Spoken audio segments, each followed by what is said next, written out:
Hello friends, this is Principal Atul Achiliar. Welcome back to our channel Atul Accountancy Classes from Nasik. आज और एक नया video लेके हम आए हैं, एक नए चैप्टर के साथ हम आपके सामने आए हैं. The name of the chapter is contingent assets and contingent liabilities. So contingent assets and contingent liabilities क्या होता है, ये इंपॉर्टेंट टॉपिक है. फाउंडेशन के एग्जाम में कई बार इस पे क्वेश्चन देखा गया है, पूछा गया है. सो छोटा सा टॉपिक है, 10 से 12 मिनट में टॉपिक खत्म हो जाएगा, लेकिन इंपॉर्टेंट टॉपिक है क्योंकि इस पे क्वेश्चन हमेशा पूछा गया है. तो देखते हैं क्या होता है contingent assets and contingent liability. उससे पहले हमें जानने की कोशिश करेंगे कि एसेट्स क्या होती है और लायबिलिटीज क्या होती है. एसेट्स होता है हमारा कोई रिसोर्स, ऐसा रिसोर्स जिससे हमें बिजनेस को कोई इकोनॉमिक मतलब आर्थिक स्वरूप में कोई बेनिफिट मिलने वाला है. So it is a resources जिससे हमें इकोनॉमिक बेनिफिट मिल सकते हैं या उसका इनफ्लो हो सकता है.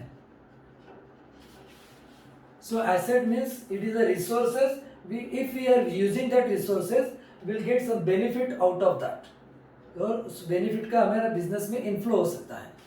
वेयरएज लायबिलिटीज जो है, लायबिलिटीज का मीनिंग होता है कि it is a thing due to which resources का या फिर इकोनॉमिक बेनिफिट का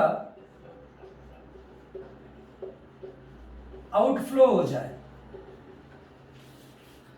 इकोनॉमिक बेनिफिट या रिसोर्सेज का आउटफ्लो हो जाए उसे कहते हैं लायबिलिटीज.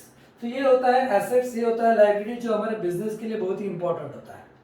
और अगर हम इसके साथ कंटिंजेंट जोड़ दें तो वो बन जाता है contingent assets and contingent liabilities. तो सवाल आता है कि सर कंटिंजेंट क्या होता है. कंटिंजेंट का मीनिंग होता है मे बी और मे नॉट बी, जो कि फिक्स नहीं है भी और नहीं भी. या फिर हम ऐसा भी कह सकते हैं कि contingent means which depends upon something, which depends upon happening और नॉन हैपनिंग ऑफ समथिंग. तो इसे ठीक से समझने की कोशिश करते हैं, देखते हैं क्या मीनिंग निकल आता है. सबसे पहले हम जानने की कोशिश करेंगे contingent assets.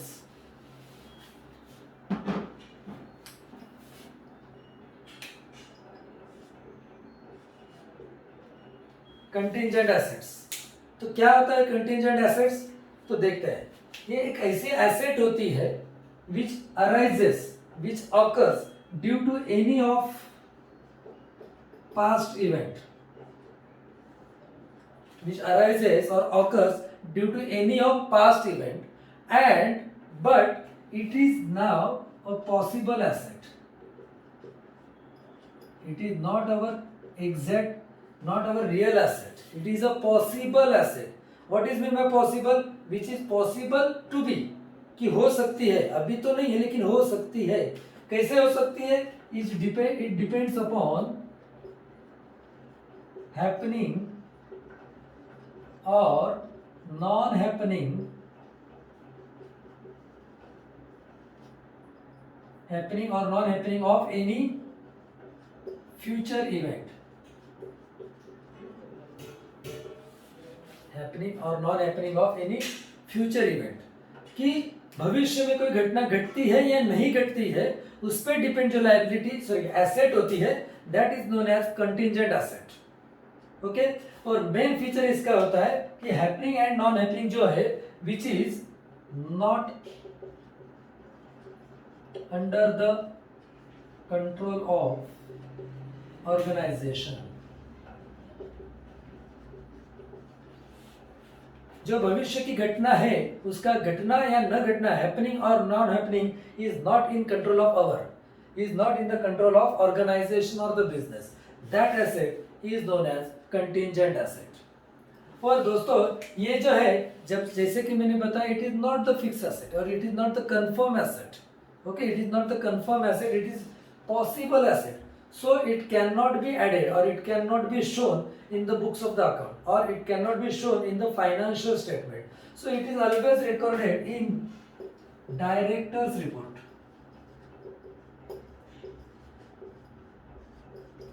It is always recorded in director's report. तो मतलब क्या हो गया, ये जब तक हमारी कंफर्म एसेट नहीं बन जाती है तब तक हम इसे बुक्स ऑफ अकाउंट में या फाइनेंशियल स्टेटमेंट में नहीं दिखाएंगे.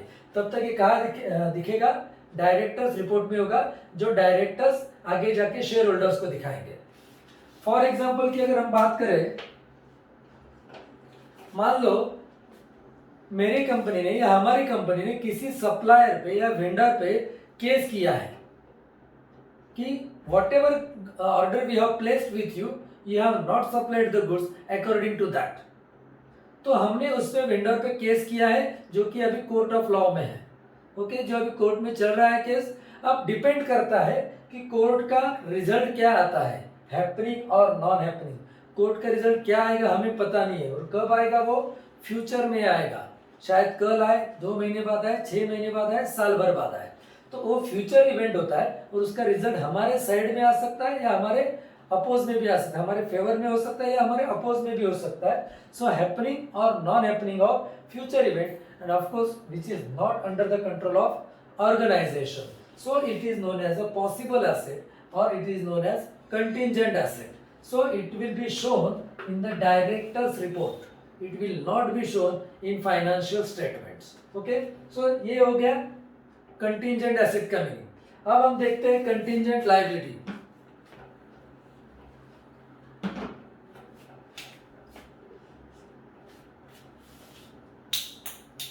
कंटिंजेंट लायबिलिटी क्या होता है? कंटिंजेंट लायबिलिटी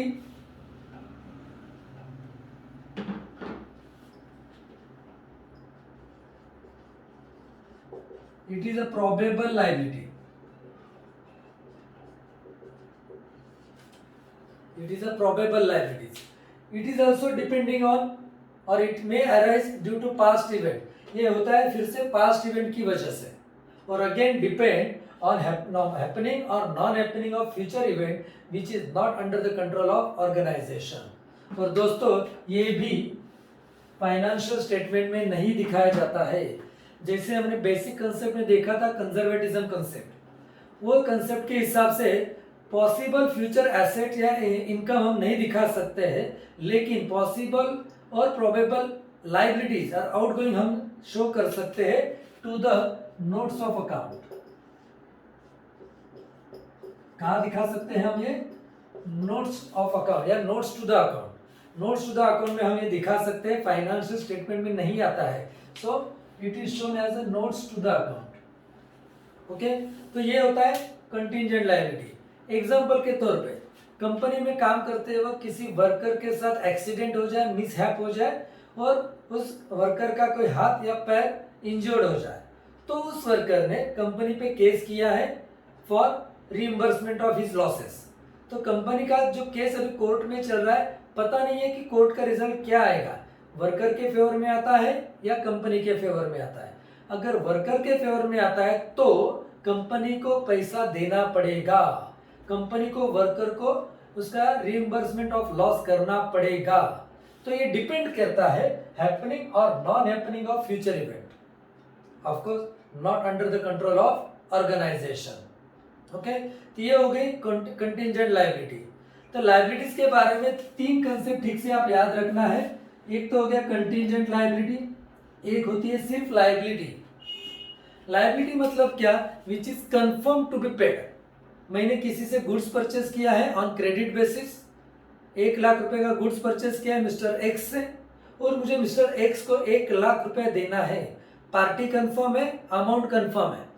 ये जब कंफर्म होता है that is known as a liability. इस एग्जांपल में हम उसे क्रेडिटर्स कहते हैं, क्योंकि मुझे उसे 1 लाख रुपए देना है, तो it is my liability, so it will be shown on the liability side of the balance sheet.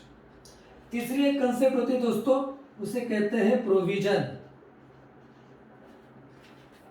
Provision liability है, ये कंफर्म है लेकिन अमाउंट कंफर्म नहीं है, is known as provision. Income tax देना है ये कंफर्म है, लेकिन अब तक कितना अमाउंट है, कितना टैक्स देना है वो कंफर्म नहीं है। तो इनकम टैक्स तो हमारी लायबिलिटी बनती है, जो भी इनकम होगा कंपनी को उस पे हमें गवर्नमेंट को टैक्स देना ही देना है। तो मतलब लायबिलिटी तो फिक्स है, कंफर्म है, लेकिन अमाउंट अब तक कंफर्म नहीं, क्योंकि जब तक ईयर एंड नहीं होगा, जब तक प्रॉफिट कैलकुलेट नहीं होगा, उस पर हम टैक्स कैलकुलेट नहीं कर सकते, इसलिए अमाउंट अब तक कंफर्म नहीं है। सो उसके लिए जो हम प्रोविजन करते हैं, कुछ अमाउंट साइड सेटबैक करते हैं, साइड में निकाल के रखते हैं, that is known as provision and it is adjusted against the profit and loss account. So contingent liability is the probable liability, is not confirmed. Okay, it is not confirmed because it depends upon future event. So देना है कि नहीं देना है वही पता नहीं है. So it is a contingent liability and it will be shown as a notes to the account. It will not be shown to the financial statement. Second one होता है liabilities. पार्टी कंफर्म है, amount confirm है, देना ही देना है. जिससे goods purchase किया उसे पैसा देना ही देना है. बैंक लोन लिया, लोन रीपे करना ही करना है. So that is known as a liability and that will be shown on the liability side of the balance sheet. और थर्ड होता है प्रोविजन, कि लायबिलिटी कंफर्म है, अमाउंट कंफर्म नहीं है. अमाउंट कुछ दिनों के बाद या कुछ टाइम के बाद, वक्त के बाद हम कैलकुलेट कर पाएंगे.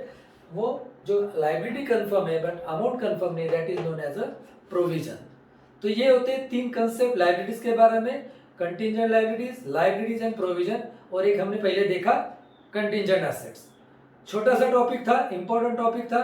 होपफुली आपको ये समझ आए होगी कंसेप्ट. इसके कुछ क्वेश्चंस आपके मॉड्यूल्स में दिए हुए, प्रैक्टिस क्वेश्चन दिए हुए. गो थ्रू दोस क्वेश्चंस तो आपको ज्यादा अच्छे से समझ में आ जाएंगे. So you will come to know कि what is exact concept is.